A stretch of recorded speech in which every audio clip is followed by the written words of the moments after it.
Sejam todos bem-vindos a esse café da manhã com o candidato a governador do Estado do Rio Grande do Sul pelo PSDB, Partido da Social Democracia Brasileira, senhor Eduardo Figueiredo Carvalho Leite. Cavalheiro Leite. Este evento é promovido conjuntamente pela AFISVEC e pelo Sindifisco RS, entidades representativas dos auditores fiscais da Receita Estadual do Rio Grande do Sul. Compõe a mesa de autoridades o senhor Celso Malhani de Souza, presidente do Sindifisco RS, senhor Marcelo Ramos de Melo, presidente da AFISVEC, senhor Eduardo Leite, candidato ao governo do Estado do Rio Grande do Sul, senhor Ranolfo Vieira Júnior, candidato a vice-governador pelo PTB, Partido Trabalhista Brasileiro. Prestigiam esse evento diretoria do Sindifisco RS, diretoria da AFISVEC, senhor Geraldo Scheibler, corregedor-geral da Secretaria da Fazenda, auditores fiscais da Receita Estadual, representantes da imprensa, senhoras e senhores. Convidamos para fazer o uso da palavra o presidente do Sindifisco RS, senhor Celso Malhani.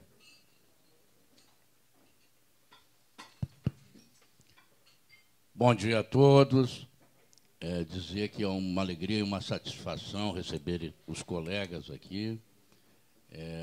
Uma saudação especial ao nosso convidado, o candidato Eduardo Leite, que nos honra com a sua presença e prontamente moveu com a sua agenda para vir, então, receber os colegas, a quem eu agradeço muito. Muito obrigado, Eduardo.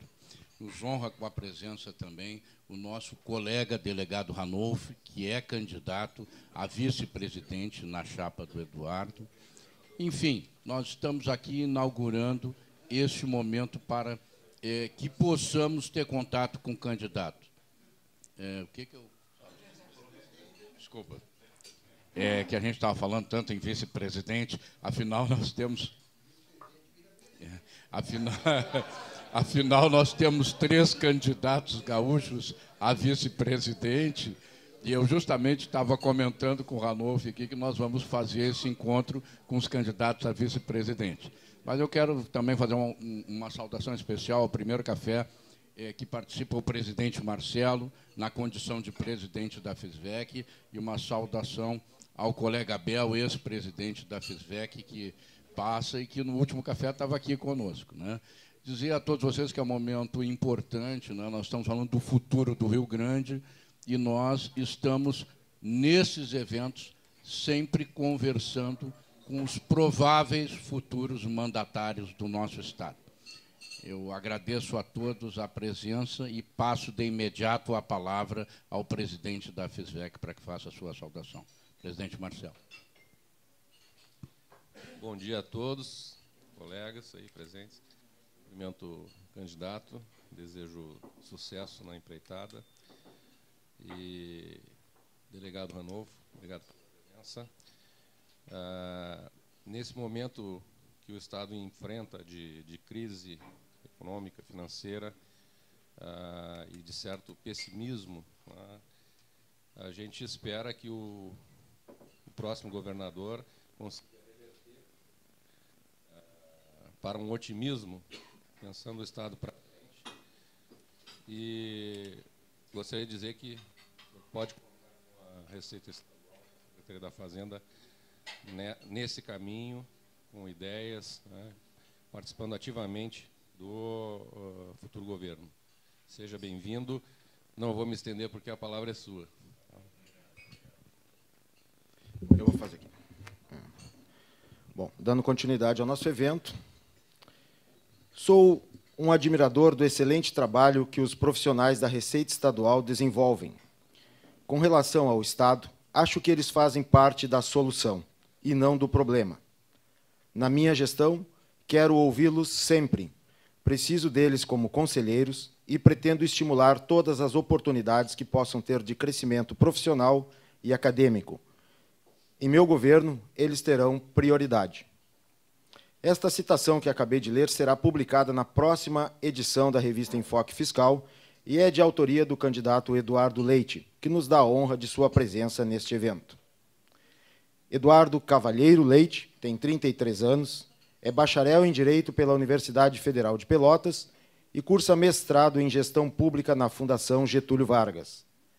É o atual presidente do PSDB no Rio Grande do Sul e pré-candidato ao governo do Estado. Foi aluno convidado do curso de Políticas Públicas da Columbia University, de Nova York, em 2017. Eduardo foi presidente da Câmara de Vereadores e prefeito de Pelotas. Terminou o mandato com aprovação de 87%. Por ser contra a reeleição, indicou como sucessora a vice Paula Mascarenhas, atual prefeita de Pelotas, eleita em primeiro turno. Com muita honra, para o público presente neste café, passaremos a seguir a palavra ao candidato ao governo do Estado pelo Rio Grande do Sul, senhor Eduardo Leite. As perguntas ao candidato poderão ser encaminhadas por escrito. Caso, em função do tempo, não seja possível responder a todas durante este evento, as mesmas ficarão à disposição da equipe do candidato para que possam ser respondidas e enviadas a nós, que repassaremos aos aqui presentes. Com a palavra, senhor Eduardo Leite.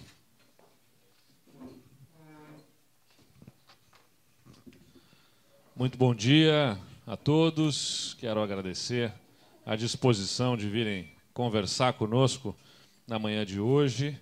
Agradecer e cumprimentar especialmente aqui em nome do presidente Celso e também do presidente Marcelo, as diretorias de cada uma das entidades que estão aqui. Cumprimentar também ao Altemir, ao Gonar, ao Geraldo, que é corregedor-geral da Fazenda, a todas as senhoras e senhores aqui presentes, ao Ranolfo, nosso candidato a vice-governador. Ele brincou que vice-presidente assume a presidência. Eu espero que o vice-governador continue não assumindo, definitivamente, pelo menos, Ranolfo. Sei que se tiver que acontecer, fique muito tranquilo, que cai em boas mãos, pelo menos. Mas o Ranolfo tem sido um grande amigo, parceiro, né? A nossa aliança, é importante que isso se coloque muito claro, se deu a partir de uma intensa discussão, uma aproximação. Nós vimos conversando muito próximos desde o final do ano passado e entendemos que deveríamos estar juntos. Nós não fizemos uma aliança de conveniência, né? Aquela que chega no último momento, acha um vice e joga de qualquer maneira, não se conversa, não tem afinidades. Não, pelo contrário. Houve uma profunda afinidade, e especialmente alicerçada num tema que é uma grande demanda da população, que é a segurança pública, né? O Ranolfo compor a chapa é a primeira demonstração de nós estarmos dando atenção para um tema que toca na vida de todas as pessoas, que é a segurança pública. Eu diria que é um fator determinante também para o desenvolvimento do Estado. E vou tocar nesse ponto logo em seguida. Quero agradecer mais uma vez pelo convite, especialmente por esse convite vir acompanhado de comida, o que para candidato é bastante importante também. A gente não tem tempo nem de fazer compras no supermercado, às vezes, né? Então, ter a oportunidade de comer é uma das coisas que a gente aprende na política, em campanha eleitoral. Quando tiver chance de comer, come. Quando tiver chance de ir no banheiro, vai, porque não sabe quando é que vai ter chance de novo depois, né? A correria é grande, é intensa, serão 50 dias muito intensos aí, para levarmos a nossa mensagem a todos os cantos do nosso Estado. Como foi falado no protocolo, mas eu peço licença para repisar alguns pontos aqui. Eu fui prefeito de Pelotas. Pelotas é a terceira maior cidade do Estado, mas acho que os senhores e as senhoras sabem bem melhor do que eu mesmo. Somos a terceira maior cidade do Estado em população. Somos a 9ª economia do Estado, o que significa para nós termos muitas dificuldades. Somos polo de uma região que empobreceu, que teve muitas dificuldades econômicas ao longo de décadas, e, como resultado, nós temos um orçamento baixo se comparado com a proporção de outras cidades. Por exemplo, no retorno do ICMS, nós somos a 10ª cidade. A 10ª cidade do Rio Grande do Sul em retorno do ICMS. E no último dado que apura o índice de retorno do ICMS para os 10 municípios que têm o maior retorno de ICM, somos o 10º, mas somos o único município que teve aumento na participação do bolo do ICMS os outros todos caíram, né? O que demonstra que a nossa economia tem uma reação diferente lá, embora ainda seja menor. O resultado disso é que, para quem governa Pelotas, se torna especialmente importante ter muita responsabilidade com a aplicação dos recursos e criatividade, né, para atender às tantas demandas que batem na nossa porta, sem termos a possibilidade dos recursos no orçamento, com facilidades. Pode ter certeza, eu sei bem o que é governar na dificuldade, com problemas e com tantas carências que a população nos apresenta. Mesmo assim, vejam os senhores e as senhoras, na última eleição municipal, em 2016, das 5 maiores cidades do Estado, fomos a única cidade que teve eleição de continuidade, presidente. Ou seja, com menos dinheiro, com menos recursos, com mais dificuldades, mais carências, porque as outras 5 cidades são Porto Alegre, Caxias, Canoas e Santa Maria. Santa Maria, talvez, um pouco mais próxima assim, da nossa realidade, nas suas dificuldades também. Mas, nós fomos a única que a população decidiu continuar com o governo. Por que a população decide continuar com um governo? Na minha visão, é porque o governo lhe entrega não é a solução de todos os problemas. Ninguém mais se ilude de que é possível a um governo, em 4 anos, resolver todos os problemas. O que um governo precisa fazer, e a sua grande responsabilidade, é injetar otimismo. O grande legado de um governo é confiança no futuro, é fazer as pessoas olharem para o futuro com confiança. E como é que você entrega essa confiança para as pessoas? Podendo, se não resolve todos os problemas, apresentar as soluções nos problemas prioritários, aqueles mais importantes, que vão determinar o ganho dessa confiança. Então não é sobre resolver todos os problemas, eu brinco até, digo que é como uma acupuntura, né? Eu não vou tocar no corpo todo, não vou resolver todos os problemas, eu tenho que escolher os pontos que têm que ser atacados, que vão, tocando naqueles pontos, gerar para o corpo todo a sensação de bem-estar. Na cidade é mais ou menos assim, eu entendo que o Estado também. Eu tenho que tocar nos pontos que são determinantes para a população ganhar confiança, perceber a evolução, perceber as melhorias. E com isso, as pessoas serem estimuladas a aqui viverem, a aqui empreenderem, a aqui terem as suas vidas. Eu olho para o Rio Grande do Sul hoje e vejo exatamente o contrário, né? O desânimo, o desalento, a desesperança, um sentimento de que o nosso Estado está ficando para trás. Inclusive, foi falado, estava fazendo o mestrado, que eu tive que suspender agora para poder ser candidato, para me dedicar à campanha eleitoral, um mestrado em Gestão e Políticas Públicas na Fundação Getúlio Vargas, em São Paulo, e fui convidado por uma grande empresa de engenharia, a Cirela, para palestrar para os seus funcionários lá em São Paulo. Fiz a minha palestra, quando terminei minha palestra, no final tinha um grupo de jovens me esperando ali, eram todos gaúchos, que tinham deixado o Rio Grande do Sul, que estavam lá vivendo em São Paulo, estavam me relatando que todo mês eles conhecem eles têm algum conhecido, um ex-colega, um amigo, um parente, um primo, seja quem for, gaúcho, também deixando o Rio Grande do Sul e indo buscar as oportunidades lá em São Paulo, fruto dessa desesperança que o nosso Estado apresenta, dessa falta de confiança no futuro. Então, essa é a grande perda que a gente tem hoje, né? E a gente precisa reverter esse desânimo. Como é que a gente faz isso num Estado que tem esse profundo desequilíbrio fiscal, que dificulta a ação do Estado, que prejudica a qualidade de serviços, se a gente arrecada menos do que a gente gasta, historicamente? Como é que a gente consegue reverter esse sentimento da população? Sabendo que a gente não vai conseguir reequilibrar as nossas finanças num passe de mágica, né? Temos um problema estrutural, não é conjuntural. No período 2011 a 2014, acho que no Brasil todo, via de regra, com algumas exceções, é claro, houve um período ali de euforia nos estados e nos municípios em que se aumentou muito a despesa, especialmente em pessoal, sem a necessária correspondência do crescimento das receitas. E aí há a queda da receita depois, fruto da crise econômica que nós entramos, o maior processo de recessão econômica registrado na nossa história, 2 anos e meio ali de recessão econômica. As receitas caem, as despesas, como estimuladas e tendo crescido em despesas permanentes, não têm a mesma possibilidade aí de contingenciamento.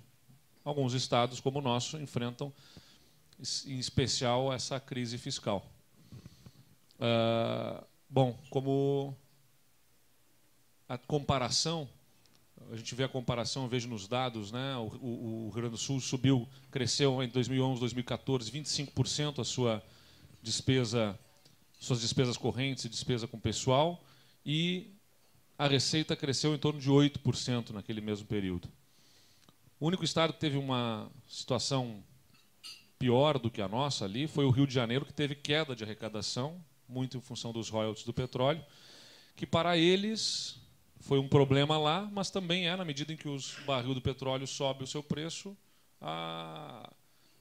não sei se é a possibilidade da solução, mas também tem essa volatilidade, de acordo com o preço do barril do petróleo, e já de 2016 para 2017 teria dobrado, pelo que me passou um economista da Firjan, que eu encontrei recentemente, teria dobrado a receita do Estado com os royalties pelo simples aumento do preço do barril do petróleo. Então, aquilo que comprometeu as suas finanças também é o que, de certa forma, ajuda a recuperar agora com a volatilidade desse produto.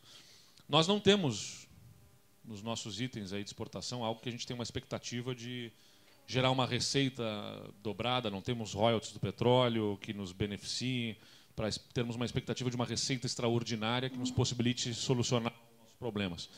Então, nós temos que fazer a nossa lição de casa, né? Tomar as nossas providências em relação às receitas que temos. E aí eu quero cumprimentar a disposição das entidades aqui, especialmente o Sindifisco, que tem a formulação das suas 5 receitas aí para incrementar a arrecadação. Como eu sei que também há a disposição da FISVEC de colaborar para, além de entidades que defendem legitimamente os interesses do seu segmento, do seu setor, o interesse corporativo legítimo, absolutamente legítimo, que seja defendido como sindicato ligado a um grupo de funcionários, mas que tem uma disponibilidade, uma disposição de tratar dos temas que interessam ao Estado e apresentam essas suas alternativas. Mas nós temos que tocar, então, nas despesas, no controle das nossas despesas. Temos um problema que nas nossas despesas aí, a maior parte dela é com despesa de pessoal, pelo menos nos dados que nós acessamos da Secretaria do Tesouro Nacional. Gastos com pessoal e encargos sociais no Rio Grande do Sul chegam a 78% da nossa receita corrente líquida. Vou arriscar botar números aqui diante de auditores fiscais, aí, né? Não saber mais do que eu do assunto. Mas apenas para trocarmos uma ideia, os dados da STN apontam 78% da receita corrente líquida e 18% de despesa em custeio, quando a média de outros estados é 25% a 30% no custeio. Ou seja, a lógica de que nós vamos restringir gastos em combustível, energia, diárias, viagens, seja o que for, do custeio da máquina possa resolver o problema, é difícil de visualizar, né? Na curva ABC aí dos nossos gastos, a gente tem a maior parte deles em pessoal e já uma compreensão dos gastos com o custeio da máquina. Se nós quisermos realmente resolver o problema do Rio Grande do Sul, a gente vai ter que tocar no ponto que principalmente drena a nossa capacidade de investimento, que está lá comprimida em 2% da nossa receita, quando outros estados com os quais competimos por investimentos investem 8%, 10% da sua receita, nós estamos investindo 2%. Isso compromete a nossa competitividade Então nós vamos ter que discutir, sim, reformas em estrutura do Estado, reformas de previdência, não apenas no que nós podemos fazermos aqui, mas também em apoio às medidas em âmbito federal, de reformas previdenciárias que atinjam aos estados, para que nós possamos controlar ou conter, pelo menos, o avanço destes gastos na nossa receita. Eu sou de uma família de servidores públicos. Meus pais são professores universitários, aposentados. Tenho um irmão que é delegado da Polícia Federal. Tenho um irmão que é fiscal do Ministério da Agricultura. Toda a minha família, o espírito da minha família, é de serviço público. E quando meus pais me cobram que eu fizesse também um concurso público, eu digo para eles, olha, pai, eu faço concurso público a cada 4 anos, quando me apresento à população. É uma outra forma de admissão, né? Que é tão legítima quanto a do concurso público. Né? Aqueles que entram pelo concurso público têm a sua legitimidade e quem vai pelo voto popular também tem a sua legitimidade. Então, esse é o espírito que nós temos na nossa família.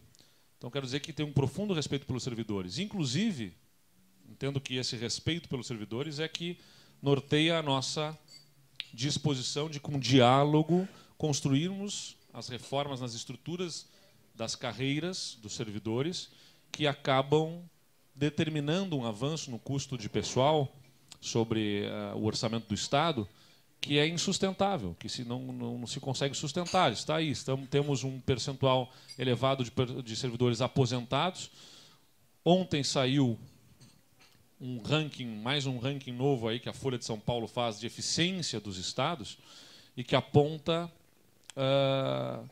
a efetividade, a eficiência da prestação de serviços públicos a partir das condições fiscais, das condições financeiras dos estados, e o Rio Grande do Sul colocado como um estado pouco eficiente, enquanto Santa Catarina, Paraná, São Paulo são estados com eficiência do ponto de vista do que tem de disponibilidade de recursos e da efetividade das suas políticas públicas.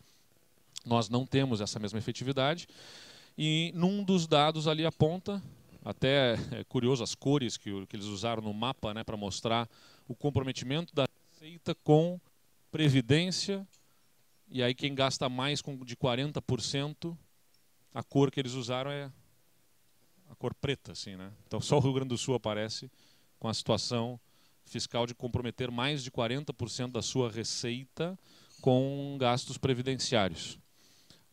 Então, nós não temos como discutir que não seja um problema, não seja uma questão a ser debatida, inclusive pelo interesse dos próprios servidores, porque se não houver sustentabilidade nisso, quem paga o preço são os próprios servidores, já estão pagando no parcelamento dos salários, que é um primeiro sintoma, é uma febre que prenuncia uma infecção mais grave, que, se nada for feito, significará para mais adiante problemas maiores, que exigirão, então, medidas mais drásticas. Então, a gente precisa fazer a reforma nas estruturas de carreira, por exemplo, nas questões de incorporações, de gratificações. Não tem como não se discutir isso para o benefício dos próprios servidores. Eu não posso... Tem colegas de campanha que me defendem. Não fala sobre esses assuntos, Eduardo. Eu prefiro falar, porque não adianta a gente ganhar uma eleição sem poder governar depois. São assuntos que precisam ser debatidos. A diferença é que nós faremos isso com diálogo e construindo com os sindicatos, construindo isso pelo bem do interesse comum e dos próprios servidores. Mas, enfim, temos que fazer as reformas para dentro do Estado nas suas despesas, para conter o avanço desses gastos e dar sustentabilidade ao Estado, mas precisamos agir na receita também. E aí estamos aqui com os agentes que atuam diretamente na receita e sabem o quanto que se pode evoluir e avançar o Estado nesta frente.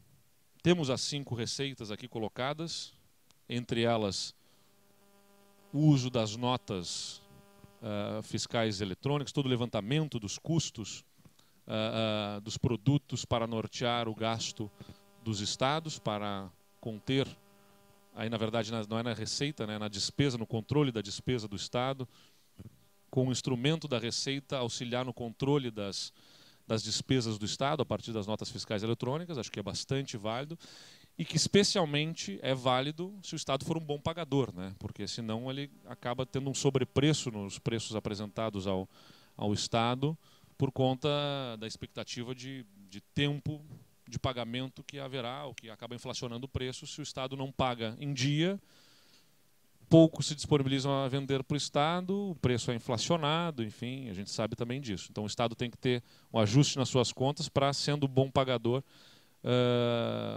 poder usar um instrumento como esse para reduzir a sua despesa. Tem a questão da Lei Candir, que tem que ser discutida, sem dúvida nenhuma, com o governo federal, de forma altiva, mas também eu não entendo, o que eu tenho falado muito é, a Lei Candir precisa ser discutida, nós vamos discuti-la, nós vamos eleger um governador do Estado. O governador do Estado é gestor para dentro, mas é representante de um povo, de um ente federativo nessa união. Então nós precisamos, de forma com uma posição muito firme, representar os nossos interesses junto ao governo central. E a questão da Lei Candir é uma das questões que precisam ter atuação forte, firme por parte do Estado, apoiados nos nossos senadores, nos nossos deputados, em articulação com outros governadores de estados que têm esse mesmo interesse. O que eu tenho chamado a atenção é que eu não posso sustentar toda uma política de recuperação fiscal do Estado em algo que nós temos menor expectativa de que se concretize. Temos que trabalhar por ela. Temos que trabalhar por essas receitas. Eu não posso alicerçar toda a expectativa do Estado de resolver a sua crise fiscal em cima destas receitas, porque nós temos uma realidade de um governo federal com 150 bilhões de reais de déficit, que ele não está conseguindo resolver. Então, dificilmente ele começaria, um governo federal, a enfrentar o seu próprio déficit, seu próprio problema, assumindo uma dívida de mais de 500 bilhões de reais com os estados. Então, é isso que eu tenho chamado a atenção. Se nós tivermos com o governo federal, no governo federal, alguém que dê serenidade, tranquilidade para o Brasil recuperar a sua credibilidade, confiança por parte dos mercados, eu entendo que o governo federal ganha mais espaço fiscal para negociar com os estados em melhores condições.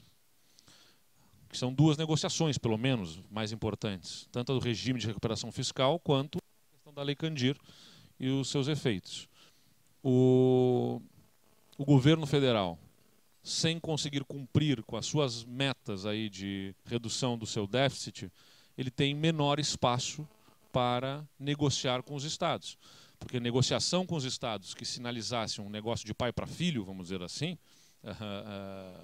seria rapidamente entendida como afrouxamento fiscal do governo federal, o que gera desconfiança, perda de credibilidade junto aos seus credores e, consequentemente, problemas econômicos para o Brasil, aumento de risco do país, perda de investimentos.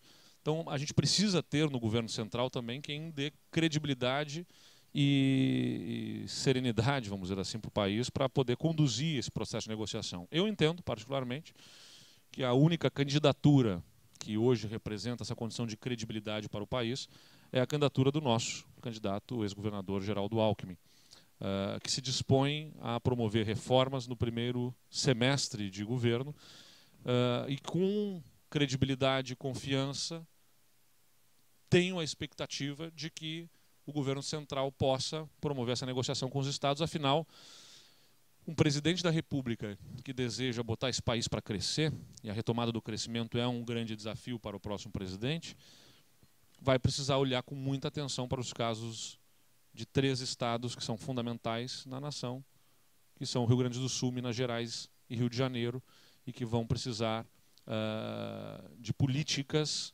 do governo federal para a recuperação desses estados. Então, a Lei Candir, para mim, ela é um ponto importante, nós vamos discuti-la, eu não posso alicerçar toda a expectativa de recuperação fiscal do Estado nessa legislação. Temos a questão da substituição tributária, né, no recolhimento da diferença a maior apurada na venda final pela substituição tributária como uma possibilidade real e que também entendo como possível e razoável. O esforço do combate à sonegação, a estruturação da receita, né, com novos auditores que nos permitam buscar esses recursos é importante, e eu entendo também como uma alternativa que receberá da nossa parte os investimentos necessários em pessoal para combatermos a sonegação, sem dúvida, e a revisão dos benefícios fiscais, sem dúvida nenhuma, precisa ser promovida. O Estado precisa ter mais transparência em relação aos benefícios e precisamos rever, especialmente considerando que setores que são pouco eficientes da nossa economia têm desoneração de impostos e outros setores que nós deveríamos estar estimulando estão sobrecarregados. Todo esse sistema tributário precisa ser olhado nos dois ângulos, ou seja, isenções que não são eficientes e que precisam deixar de existir e setores que precisam ser estimulados e que estão sobrecarregados num sistema tributário pouco eficiente. Então, a nossa disposição, o que nós desejamos é promover nos 2 primeiros anos revisão do sistema tributário do ICMS no Rio Grande do Sul, para que nós possamos ter um sistema mais inteligente, que estimule especialmente os setores que devem ser estimulados, ligados à inovação, tecnologia, aquilo que a gente quer estimular no nosso Estado, e que possa rever o que outros setores estão percebendo aí de estímulos de fiscal sem a correspondente geração de emprego, de riqueza, de renda no nosso Estado. Então essas fórmulas, evidentemente, são importantes e devem ser consideradas.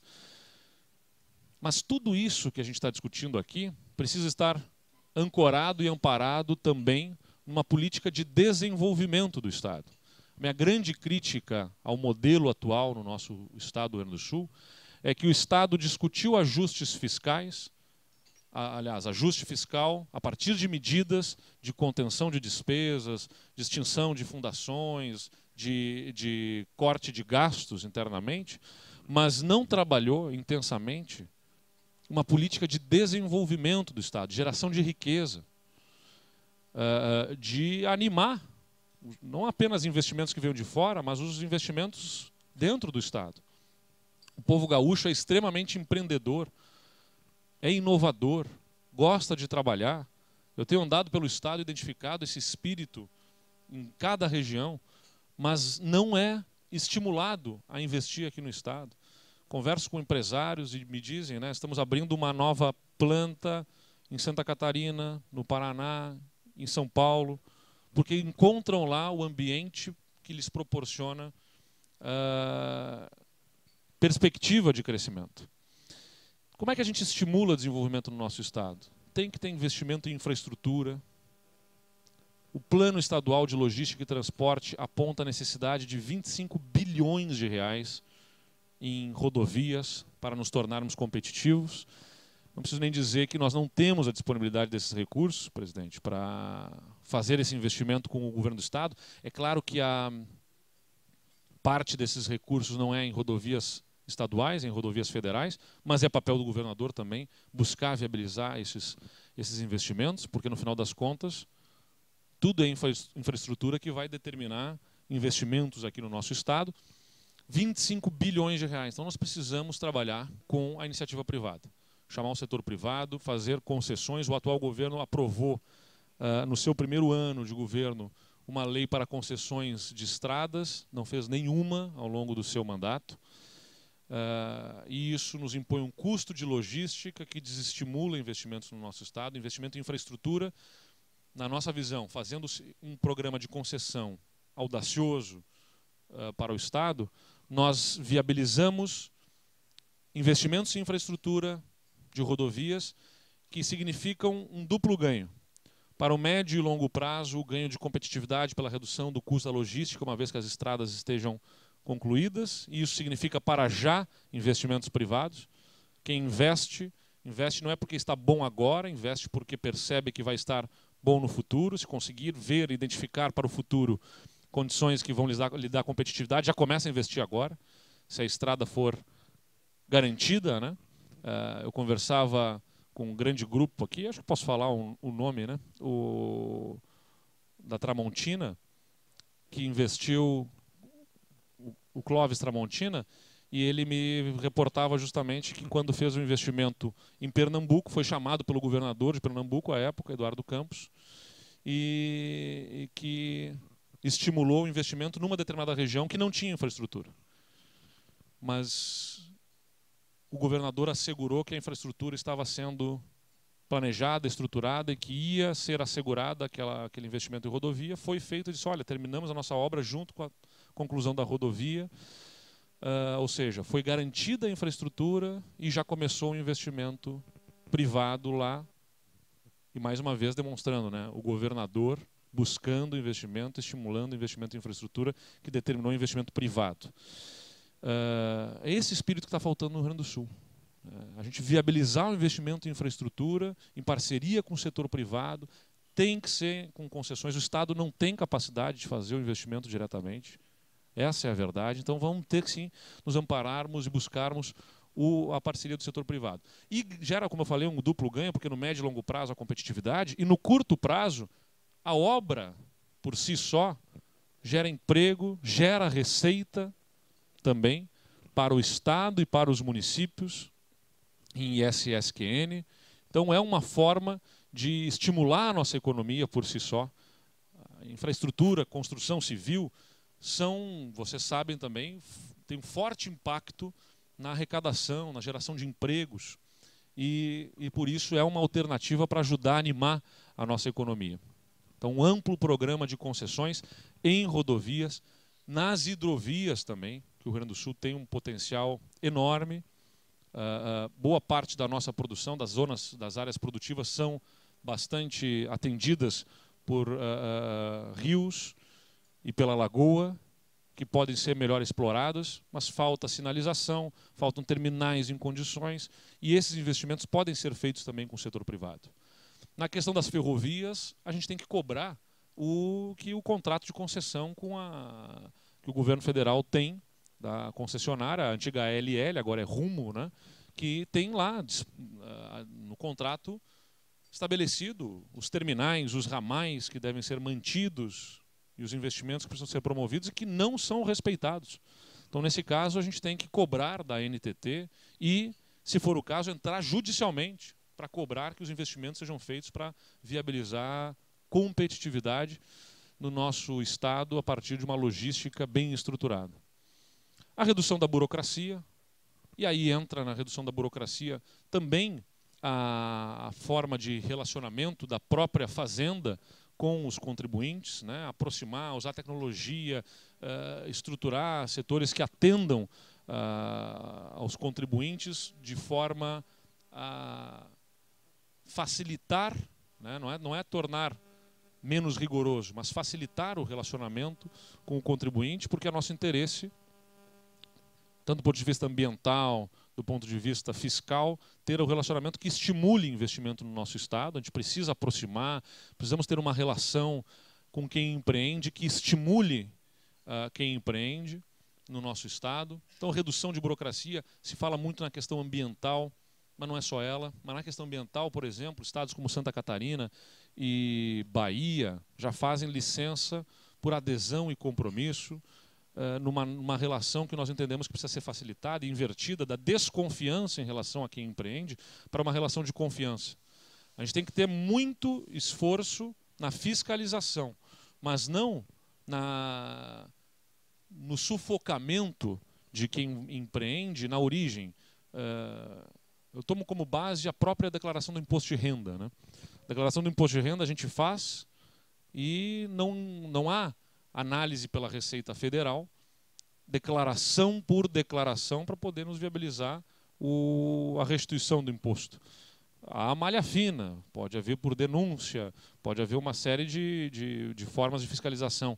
Mas se nós estivéssemos esperando que todas as declarações fossem analisadas para que se pagasse a restituição, nós estávamos esperando até hoje receber, em 1998, sei lá, uma declaração de uma restituição de imposto de renda. Então, Santa Catarina já faz isso em muitos setores, a Bahia também faz. Na parte ambiental, o empreendedor lança toda a documentação que lhe é exigida e automaticamente, naqueles casos de projetos com menor impacto ambiental, automaticamente recebe a sua licença e sai empreendendo. O Estado reforça a sua estrutura de fiscalização e acompanha, pune quem faz errado, mas não pune todo mundo na origem, porque a maior parte das pessoas é honesta e faz a coisa certa. Se nós tivermos uma postura de que precisa o Estado primeiro dizer se ele é honesto e atestar a sua honestidade, nós estamos reprimindo o talento e a energia empreendedora e estamos pagando por isso, porque estamos deixando de crescer, deixando de gerar empregos.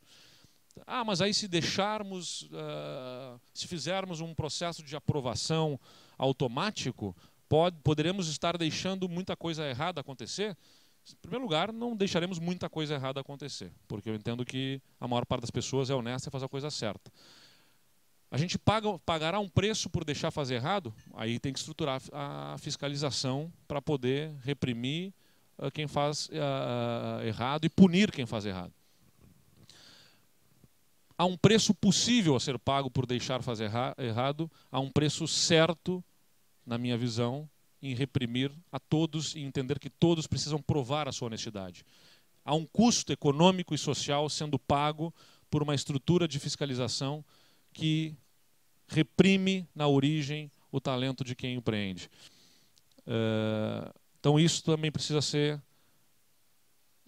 atacado, esse problema burocrático, né? Mas não é só o que o Estado faz, é também chamar a União, da Delegacia Regional do Trabalho, outros poderes, Ministério Público do Trabalho. A gente tem que promover um alinhamento de esforços aqui para que a gente possa puxar para o mesmo lado, né? Se todo mundo ficar puxando cada um para um lado, é lei da física. A gente acaba anulando uma força a outra e a gente não sai do lugar como tem acontecido. O terceiro ponto, na carga tributária, né? A gente precisa buscar a redução da carga tributária para colocar o Estado em condições de competitividade com outros estados, e aí isso está aliado ao nosso esforço de redução dos gastos do Estado. A gente precisa trabalhar numa lógica de reduzir, e aí não é só reduzir alíquotas, como eu disse, para mim é revisão do sistema tributário para que ele seja mais inteligente. Não tem a ver com reduzir linearmente alíquotas. O quarto ponto para mim é educação, que é determinante para estimular o crescimento do nosso Estado. Nós estamos perdendo o boom demográfico, né? Se encerra o boom demográfico, que significa menor disponibilidade de mão de obra, de força de trabalho. O nosso Estado envelhece mais rapidamente que outros estados. Tem um dado que impressiona, que é das 10 cidades com maior percentual de idosos do Brasil, 9 são gaúchas. Então, um estado que envelhece, que tem infraestrutura precária, que é mais burocrático, que é mais caro, tudo isso nos afugenta a competitividade, desanima a nossa economia e restringe o nosso esforço fiscal, porque o que nós temos que compatibilizar aqui é todas as medidas para incremento da nossa receita, elas serão mais efetivas e eficientes à medida que o Estado for competitivo e pudermos, então, apertar a receita para combater sonegação, sem comprometer ainda mais essa já dificuldade de competitividade do Estado. E para sermos competitivos do ponto de vista de mão de obra disponível, se nós vamos ter menos força de trabalho disponível no futuro, nós precisamos ter força de trabalho de excelente qualidade. E de excelente qualidade naquilo que será mais demandado no mercado, que para mim é a capacidade de raciocínio lógico, né, que é determinante na nova economia. Nós estamos vivendo um processo de revolução tecnológica, abre uma série de novas oportunidades, encerra tantas outras oportunidades também e vagas de trabalho, especialmente aquelas ligadas a tarefas mecânicas que são substituídas por robôs. E para se abrir esse mundo de possibilidades para as novas gerações, nós temos que formá-la para isso. Nós não estamos formando, né? Os indicadores da nossa qualidade de educação mostram isso não se desenvolve a capacidade de raciocínio lógico que vai ser determinante para esses estudantes, para essas novas gerações no futuro, para que nós possamos crescer. Nós estamos envelhecendo com qualidade de educação baixa e empobrecendo como Estado. Então isso me angustia e é determinante para mim, para me colocar nessa missão como candidato a governador. E o quinto pilar, né, se nós tivermos infraestrutura, se nós tivermos burocracia mais ágil, se nós tivermos uma carga tributária que seja competitiva, se nós tivermos população sendo formada com excelência, mas não tivermos segurança, tranquilidade para viver nesse Estado, nós continuaremos sendo exportadores de cérebros e de mão de obra, que é o que nós estamos sendo hoje. As pessoas são desestimuladas, não têm espaço para empreender e ainda vivem com medo aqui. As pessoas buscam legitimamente qualidade de vida, querem viver num lugar em que a sua família tenha segurança, que seus filhos possam sair às ruas sem medo, né? E o Estado do Rio Grande do Sul não está oferecendo isso. Então, mais uma vez, eu quero ressaltar que a vinda do Ranolfo já para a chapa majoritária é expressão desse nosso sentimento de que a segurança é fundamental, inclusive do ponto de vista econômico, para que possamos reter aqui, termos mais qualidade de vida, ordem no nosso Estado, segurança, possamos combater a criminalidade, e aí tem toda a estratégia de segurança, né, de investimento em efetivo, em tecnologia, em inteligência, serviços penitenciários que sejam efetivamente punitivos e reintegradores, reinserindo essas pessoas na sociedade, respeitando o seu caráter punitivo, mas que também se trabalhe a reinserção dessas pessoas, o que vai demandar também investimento nos serviços penitenciários. Então, a segurança pública também é um pilar de desenvolvimento econômico para um Estado que precisa reverter o seu ânimo, o seu espírito, e que estimule esse espírito empreendedor que é presente aqui, né? O que me conforta no Estado do Rio Grande do Sul é que nós não precisamos ensinar ninguém a empreender aqui no Estado, né? Podemos estimular, dar ferramentas, alavancas para isso, mas o espírito do gaúcho é de trabalho, e a prova disso é que por onde ele teve espaço para trabalhar e para empreender, ele gerou riqueza. No oeste catarinense, no centro-oeste do Brasil, por onde os gaúchos tiveram espaço para empreender, geraram riqueza. Não estão encontrando espaço aqui para isso. Então nós vamos ter que trabalhar nas duas frentes. Os ajustes para dentro do Estado que nos permitam ter um controle das despesas para equilibrarmos o nosso déficit e, na frente das receitas, além do esforço importante da nossa Secretaria da Fazenda, nessas medidas que já estão propostas, o estímulo à nossa economia com essas medidas que nós entendemos que são importantes, a agenda da competitividade para o Estado, para que se estimulem novos negócios aqui e vão tornar todas essas medidas ainda mais eficientes. Era isso, estou aberto às perguntas. Obrigado.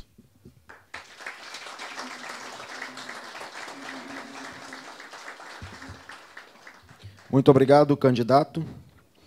Agora vamos passar a palavra, antes do momento de perguntas e respostas, ao candidato a vice-governador do Estado do Rio Grande do Sul, senhor Ranolfo Vieira Júnior. Por favor. Bom, primeiramente, um bom dia a todos. Gostaria de inicialmente saudar o Marcelo Ramos de Melo e o Celso Maliani, que representam aqui essas duas importantes entidades, né, que representam os servidores da Fazenda. Em saudando os dois, eu quero estender a saudação a todos os senhores e senhoras presentes nesse café da manhã. Quero ainda também fazer uma saudação todo especial ao meu companheiro de chapa, o Eduardo Leite, ex-prefeito de Pelotas, e que se apresenta aí à sociedade gaúcha como candidato do Estado do Rio Grande do Sul. Eu vou ser muito breve aqui na minha fala, porque o importante, eu acho que é a interação que nós podemos ter a partir da fala do Eduardo. Mas é importante que eu diga aos senhores e às senhoras, aproveite essa oportunidade para dizer quem é o delegado Ranolfo Vieira Júnior, né? Eu sou delegado da Polícia Civil do Estado do Rio Grande do Sul, eu tenho 52 anos de idade e completei no último dia 30, agora 32 anos de serviço público. Desde o último dia 30 eu poderia já estar aposentado. No entanto, ainda estou ativa na Polícia Civil, passei por vários órgãos da Polícia Civil, até chegar no cargo máximo da instituição, que foi chefiar a Polícia Civil do Estado do Rio Grande do Sul, no período de 2011 a 2014. Paralelamente à atividade da área de segurança pública, como delegado de polícia, eu tenho atividade docente também, sou professor universitário na Universidade Luterana Brasileira, na UBRA, no campus de Canoas, há 16, 18 anos, alguma coisa mais ou menos por aí, assim. Eu venho representando o meu partido, o PTB, a compor essa coligação com o PSDB, pretendendo contribuir nessa composição exatamente com essa experiência de vida pública, e especialmente a experiência específica da área da segurança pública. Eu quero aqui dizer aos senhores e às senhoras, pelo meu currículo por si só, né, esse tempo de serviço público, sou um servidor público, a minha vida é dedicada à função pública, a minha família, o Eduardo falou da família dele, a minha família da mesma forma, meu pai foi promotor de justiça, procurador de justiça, foi guindado ao 5º Constitucional do Tribunal de Justiça, representando o Ministério Público, hoje é um desembargador, né, já inativado, completou 82 anos há alguns dias atrás, então eu tenho a questão pública muito presente comigo. Uma das coisas que eu admiro muito no Eduardo é exatamente essa transparência e sinceridade que ele teve, né, nesse café da manhã aqui, com todos os senhores e as senhoras, né?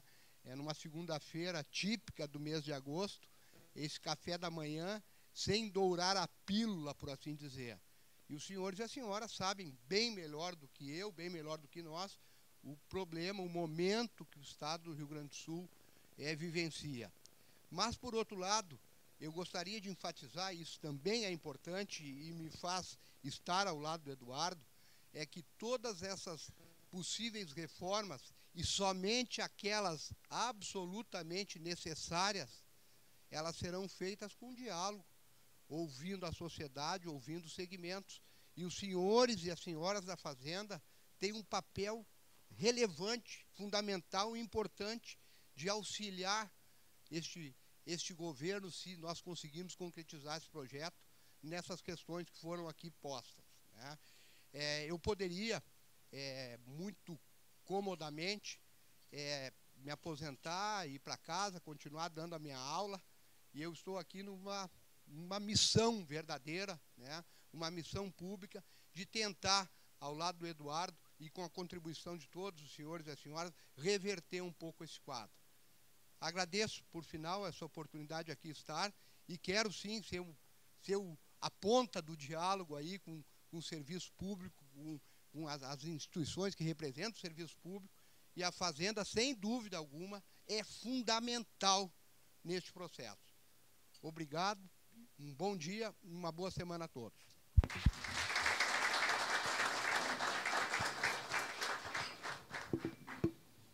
Obrigado, candidato. Bom, nós temos 15 minutos, fomos alertados aqui pela assessoria do candidato que eles já têm outras agendas. Então, nós vamos encaminhar as perguntas que chegaram até nós. Quem ainda tiver alguma, os papeizinhos estão na mesa. A Graziela está recolhendo.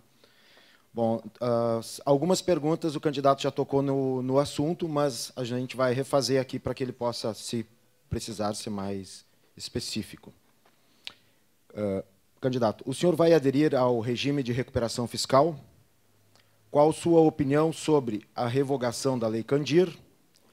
Qual sua opinião sobre a securitização da dívida ativa? Não sei se o candidato prefere respondê-las em grupos ou escutar todas primeiro. Eu posso lhe passar aqui também as perguntas depois. Tá. Candidato, qual a sua posição sobre a dívida dos estados com a União? Essa pergunta é um pouquinho maior.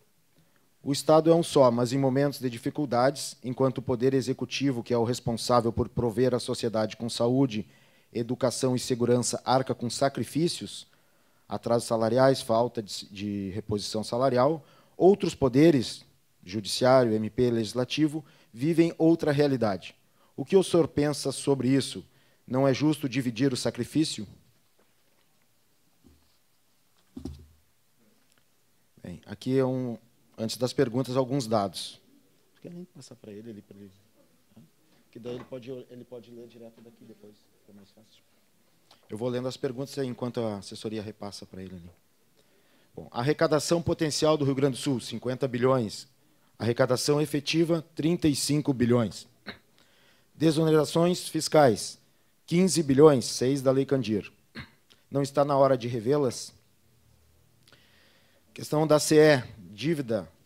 CE, a dívida da CE, o que o senhor pretende fazer? Dívida do ICMS, 1 bilhão, igual uma folha do Executivo. Não está na hora de vendê-la? Outra questão. Visando haver menos ingerência política na Cefaz e mais qualificação técnica no cargo de secretário da Fazenda, entendemos que cabe à categoria dos auditores fiscais indicar por lista tríplice os candidatos a secretário da Fazenda. O que o senhor pensa sobre o tema?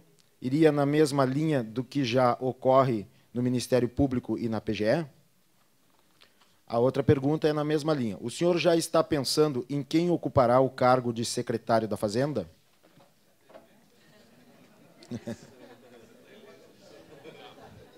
Vamos lá?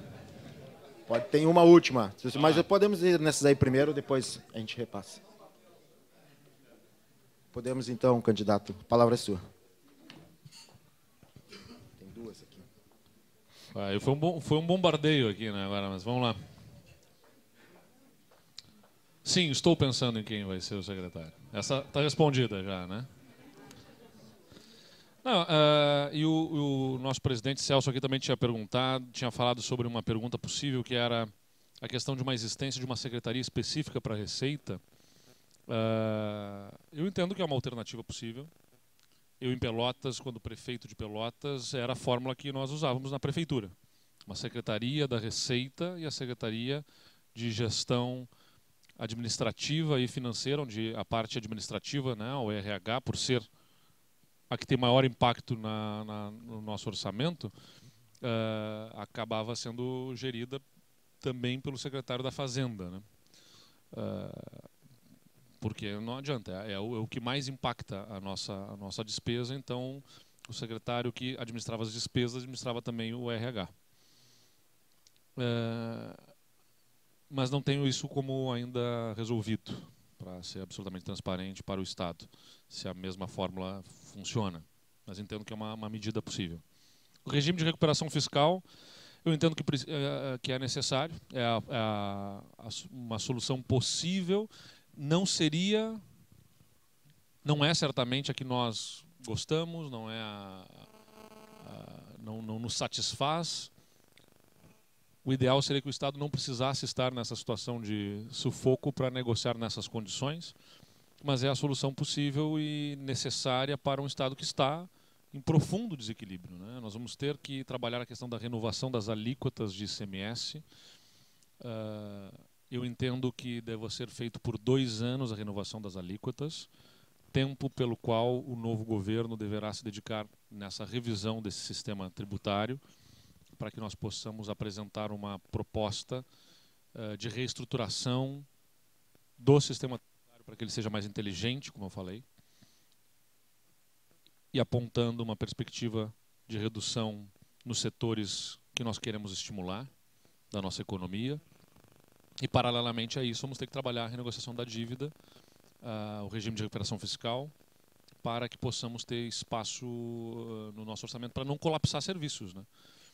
A verdade é isso, nós estamos à beira se tivermos que voltar a pagar a dívida e se não tivermos a prorrogação das alíquotas do ICMS, teremos problemas muito graves no início do mandato, que terão consequências sobre políticas públicas, sobre serviços públicos e que geram consequências econômicas também. o agravamento e a dificuldade em prestação de serviços, sem dúvida nenhuma, terá consequências econômicas e fiscais. Foi perguntado sobre a revogação da Lei Candir. Eu tenho a impressão, eu não sou aqui o estudioso que vai... Eu tenho alguns assuntos, eu não vou dizer que, como um candidato a presidente, que digo, vou entregar para o secretário, para o ministro. Né? Tenho opiniões, mas evidentemente que precisam de uma análise mais refinada. A revogação da Lei Candir impõe retirada de competitividade da nossa produção. Ora, se vai passar a ter ICMS nos produtos a serem exportados, vamos desanimar, vamos desestimular exportações, prejudica-se a competitividade e se tem um efeito econômico também. E um efeito econômico com efeitos fiscais. Então, essa conta do que se ganha, inclusive, a partir da existência da Lei Candir, um dado que nós temos é o crescimento da arrecadação de ICMS no mesmo período da existência da Lei Candir foi o dobro do crescimento do PIB do Rio Grande do Sul.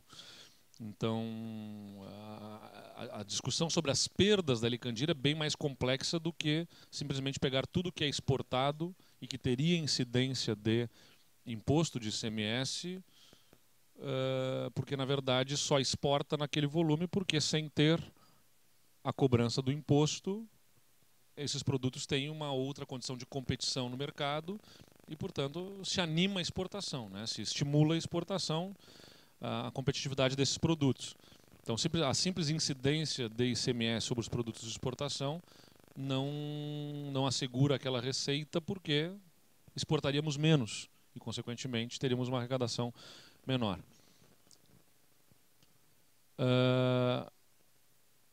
Os outros poderes aqui que foi falado, né? Sem dúvida nenhuma, a gente tem que chamar os outros poderes para compartilhar das dificuldades do Estado. Isso vai ter que ser feito com diálogo também, mas com firmeza, porque o problema não é do Poder Executivo, é um problema do Estado do Rio Grande do Sul. E os problemas precisam ser compartilhados, quer dizer, se o Estado arrecada mais, se o Estado cresce, os poderes participam nos ganhos, mas se o Estado enfrenta problemas fiscais, se a arrecadação tem problemas e tudo mais, se a economia está cambaleante, os outros poderes não participam das dificuldades, não me parece justo. Então a gente tem que discutir, sim, o compartilhamento com os poderes dessas dificuldades. A qualificação técnica do secretário, do perfil do secretário da Fazenda, sem dúvida nenhuma, precisa estar assegurada. É um espaço de extremamente perfil técnico, mas não entendo, com todo respeito, que a solução seja uma indicação em lista tríplice, porque eu acho que é uma decisão de governo, do governador, tem que ser exercida pelo governador, com a preocupação do perfil técnico, sem dúvida nenhuma. Não é um espaço de preenchimento político, não deve ser de espaço de preenchimento político, mas a compreensão do perfil, porque mesmo entre vocês todos, né, que tem perfil técnico, são semelhantes, há divergência e diferença sobre política fiscal que deva ser empreendida, é evidente que o governador deve convidar e colocar como secretário alguém com quem se afine do ponto de vista das teses, das teorias que serão implementadas numa política fiscal. O perfil técnico não resolve o componente ideológico e de política fiscal a ser empreendida. Então, significaria que temos unanimidade do ponto de vista técnico do que deve ser feito? Não, não temos. Embora todos tenham qualidade do ponto de vista técnico, né? E deixa eu ver, tem algumas... Bom, a questão do cargo de secretário aqui, né, já foi respondida. O perfil técnico na Fazenda, já respondi. A CE, eu entendo que a CE deve ser privatizada. Acho que é uma das empresas... Aliás, sobre privatizações, é importante até dizer aqui. Eu entendo que as 3 empresas cuja discussão sobre privatização já está mais avançada, elas devem ser levadas adiante. A CE, porque ela é uma concessionária do serviço, ela não é uma dona da energia elétrica e para ser concessionária ela tem que atender aos contratos, ao contrato com o poder concedente, com o seu com os seus indicadores, com as suas metas que estão lá presentes nesse contrato, e que, se não for atendido, se perde a concessão. Nós já estivemos quase sob a condição de perder a concessão na última renovação, se conseguiu promover a renovação, e o que se projeta para o fim do período dessa concessão é a necessidade, para poder renová-la, a necessidade de investimento de cerca de 2 bilhões de reais, que a CE não tem essa capacidade. Então, o Estado seria chamado como acionista aí para fazer a cobertura desses recursos, e, evidentemente, isso sai da nossa...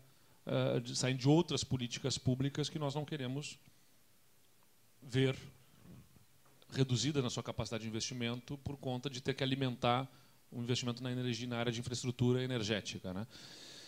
Portanto, eu sou a favor da privatização da Companhia de Energia Elétrica, por este motivo de ser deficitário e apresentar uma perspectiva de necessidade de investimentos, inclusive na qualificação da prestação de serviços. No caso da Sulgás, ela não é deficitária financeiramente, mas é deficiente na prestação de serviços. Dias atrás eu conversava com um empresário aqui em Porto Alegre que apresentava, fez o pedido de instalação do gás na sua empresa, passa a rede de gás na frente, e apresentaram para ele a perspectiva de 1 ano para fazer a instalação. Então é como era telecomunicações no passado, né, que se levava 1 ano para conseguir. Então a gente paga, não estamos aqui pagando o déficit de uma empresa, mas estamos pagando o preço de não ter a prestação de serviço corretamente. Acho que deve ser também privatizada. A CRM, por questão semelhante, né, e por ser a única, ter um contrato de venda, a única fornecedora, na verdade, o único contrato que tem é fornecimento para a CGTE.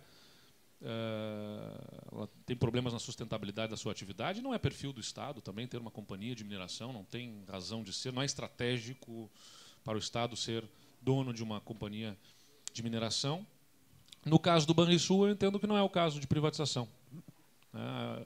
Inclusive, é um tema que tem sido muito debatido aí, porque eu falei numa entrevista, digo, olha, não se pode ter preconceito em discutir privatização do Banrisul. Eu realmente acho que não pode ter preconceito, porque o que eu estou dizendo ali é a razão de uma empresa ser pública não pode ser que bom que é público, é nosso e não discutimos mais. Não, eu acho que todas as empresas estatais têm que estar sob permanente discussão se convém ao Estado mantê-la pública ou não.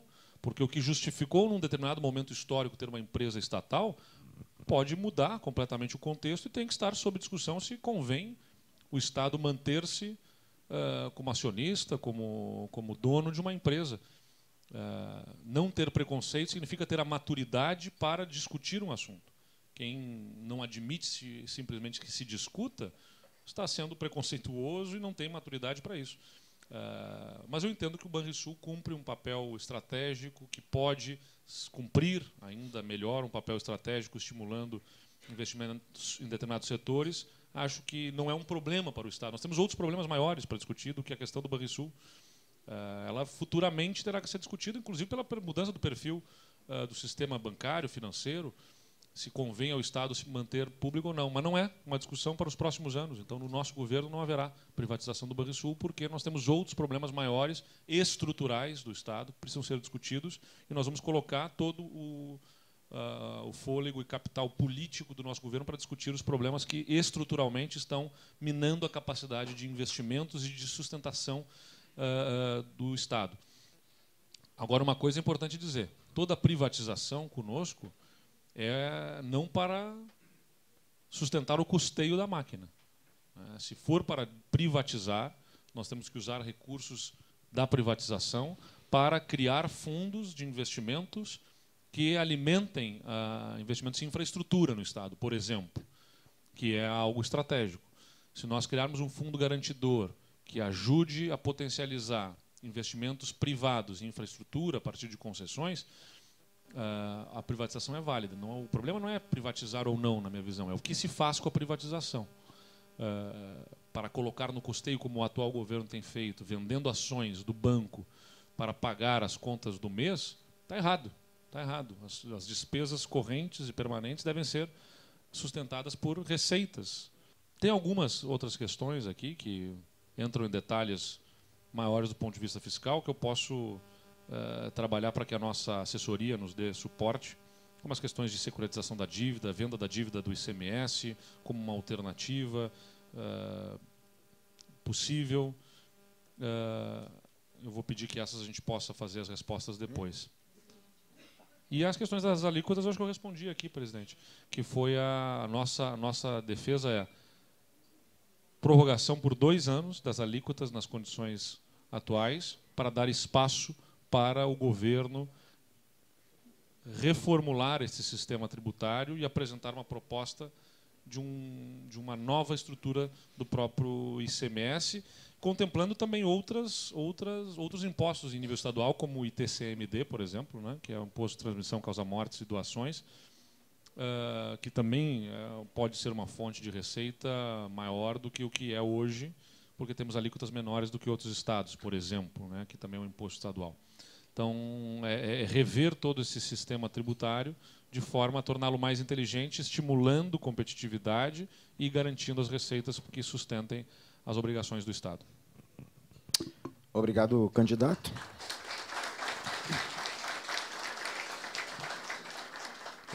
Como o nosso tempo já está no limite, a gente tem mais algumas perguntas aqui, eu lerei em público, mas o candidato fica à vontade dentro do tempo que acha necessário para respondê-las ou após encaminhar para nós. Bom, o candidato Alckmin defende a reforma do sistema tributário com a união de 5 impostos e a criação do IVA. Qual a sua opinião? E quais empresas o senhor entende que devem ser privatizadas ou federalizadas? E, por último, uma mais reflexiva, eu diria até um pouco mais polêmica, mas que o candidato transita bem por esse debate, ela foca no final a questão ligada aos interesses do Estado do Rio Grande do Sul também. Intimamente ligado à corrupção, apresenta-se um cenário muito questionável no que tange a indicações políticas ocupando quadros técnicos. Igualmente, é difícil ao cidadão observar órgãos de fiscalização tendo seus recursos mitigados para minimização da efetividade do trabalho. Exemplo claro encontra-se na Polícia Federal, que sofre influências de um ministro da Justiça politicamente indicado e restrições ao orçamento do órgão. A Receita Estadual, Secretaria da Fazenda, passa por cenário similar. O senhor dará autonomia e orçamento à administração tributária estadual? Tá, vamos por partes. A primeira pergunta ali era... Em relação ao candidato Alckmin, que defende a... Não, acho que boa parte da questão tributária não é apenas redução de alíquotas, é simplificação do sistema, né, como forma de garantir maior efetividade, a cobrança e também como forma de estímulo a empreendimentos. Simplificar a tributação é uma das grandes demandas que a gente recebe da iniciativa privada. Mais, talvez, do que do próprio volume de impostos cobrados, que também é uma demanda, né, de redução, mas uma demanda que vem anterior é a simplificação do sistema. Então, acho que a proposta é interessante, é importante, e o que o Estado precisa guardar com absoluta responsabilidade é que isso não impacte as nossas receitas, comprometendo a sustentabilidade do governo estadual. Então, é uma proposta que certamente demandará uma grande articulação do governo federal com os estados, também com as representações dos municípios, para assegurar que não haja perdas, que possa se promover a simplificação, que é o grande foco do IVA, né, do Imposto de Valor Agregado, simplificando aqueles 5 impostos que impactam sobre o consumo, exatamente. E o ponto seguinte eu respondi já, das empresas que devem ser privatizadas, né? E o terceiro ponto é a questão também do perfil técnico, né? Mais uma vez eu insisto, a gente tem que trabalhar respeitando o perfil técnico, buscando dar alguma autonomia para que se tenha continuidade de política no setor, inclusive de política fiscal, que acho que um dos grandes problemas que a gente tem é a falta de continuidade de políticas públicas em governos, né? Você tem um eterno recomeço, a cada 4 anos muda completamente o perfil de um governo e mudam os cargos de diretores. O que eu entendo como pertinente é que em determinadas posições técnicas de governo direções, de cargo de alta direção dentro do governo, nós possamos colocar o que o Chile faz, por exemplo, que é seleção pública, na qual, evidentemente, entram os próprios servidores. Isso serve para várias áreas, né? Inclusive na educação, na saúde, as coordenadorias, nesses setores em que o Chile passou a fazer isso, depois de problemas que teve exatamente por ocupação política de cargos, edital com o perfil desejado, não apenas de formação, mas de habilidades e competências, porque, vamos falar a verdade, concurso público não é atestado de idoneidade e nem de competências e habilidades, é de conhecimento formal. Eu estou falando aqui, sou de uma família de servidores, quero deixar muito claro, não é nenhuma afronta, nenhum questionamento sobre quem é servidor público. Mas dizer que quem fez concurso público é mais capacitado do que quem não fez, não. Ele simplesmente teve uma pessoa que fez concurso público, não lhe atesta a idoneidade. A maldade não está no ser público ou ser privado nas pessoas. A maldade está no ser humano, na verdade. Pode ser gente que está trabalhando em governo, mal intencionada, e gente na iniciativa privada, mal intencionada. Então, nós temos a disponibilidade de entender perfil técnico, de capacitação formal, de conhecimento formal, de formação.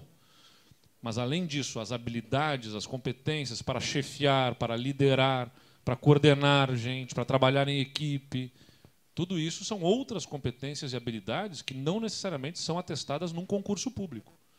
Então, nós precisamos ter essa compreensão, e os editais de seleção podem ser uma alternativa num processo de headhunting, vamos dizer assim, que identifique os profissionais mais aptos para cumprirem uma função de chefia, de coordenação, de direção de um setor estratégico, tecnicamente, admitindo que se apresentem para essas posições servidores e também pessoas de fora do governo, atendendo ao interesse público. Então, seria um híbrido, né? De que não é indicação... Aquelas posições que são hoje eminentemente de indicação política, diretamente por indicação pela absoluta discricionariedade do governante, podermos identificar o perfil técnico desejado e abrir um processo de seleção para aquelas posições. Mas são posições de nível de direção, de alta direção, mas não de formulação das políticas. Por isso que eu guardo que o secretário ele tem que estar, ele é uma posição política, não de política partidária, mas de visão de política fiscal, de forma de atuação. Essa deve guardar direta correspondência com a política de governo e, portanto, tem que ser de decisão do governador.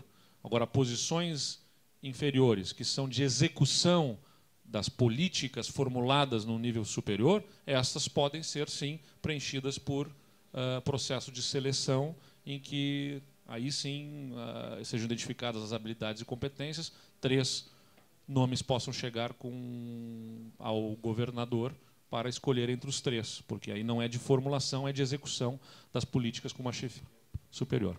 É isso. Obrigado, candidato. Agradecemos a presença das senhoras e senhores e damos por encerrado este evento. Tenham todos um bom dia.